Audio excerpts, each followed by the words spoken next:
But the Tropicana, when it opened in 1957, was considered luxurious, more luxurious than the other resorts, and really set the stage for that development of Vegas in the luxury way. When a lot of casinos opened in the 40s and 50s, gambling was the novelty. That was enough of a draw to get people in there.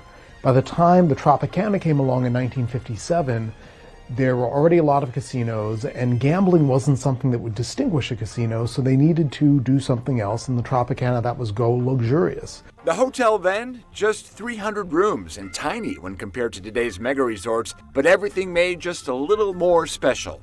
In the 50s, luxury was a little bit different from what it is today. It would be a little bit of a nicer room, a little bit of a smaller hotel, with a little bit more focus paid on the amenities. The Tropicana gained attention for its upscale pool area and poolside amenities, among the first of its kind on the Strip. UNLV gaming historian David Schwartz tells us the Tropicana gained notoriety for something more shady than sunbathing. It also was pretty famous for some of the mob ties along the way. Schwartz says the Tropicana started as a collaboration between Ben Jaffe, a partner in Fontainebleau, Miami, and Dandy Phil Castle, a local casino operator with known mob ties. But the project proved to be pricey, starting with a budget of $4.5 million and finishing at more than $15 million. The Tropicana got its money from places where a lot of the other casinos got their money, and a lot of those connections went back to organized crime. Jaffe wound up selling his interest in the Fontainebleau to help cover the final construction costs. Castle sought help elsewhere. Frank Costello, who was pretty famous, kind of notorious,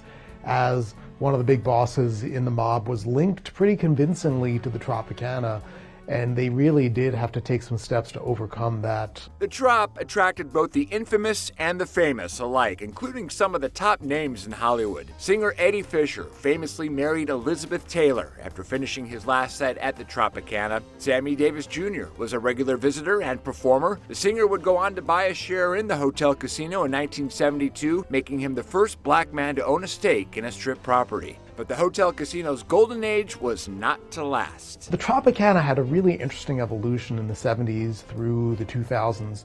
The 70s brought competition from bigger, bolder properties like Caesar's Palace and the Las Vegas Hilton, and led to a new hotel tower. The decade also brought new allegations of mob ties, and eventually a buyout by Ramada. They added a second tower in the 80s. They came up with this wildlife theme and the Island of Las Vegas theme, but they never had the money to do a huge expansion, like, for example, the Riviera had done. The 90s attracted more mega resorts to the Strip, but fewer and fewer visitors to the Tropicana. Then, in the 2000s, there was talk about adding 10,000 hotel rooms, about doing all kinds of stuff, but it never really happened.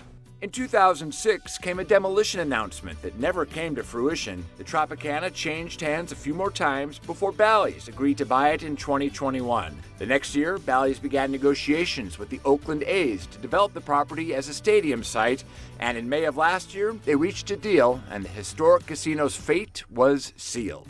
I think when you lose a casino like the Tropicana, you lose a little bit of the quirkiness, of the individuality of the old Vegas casinos. John Huck, Fox 5 News, local Las Vegas.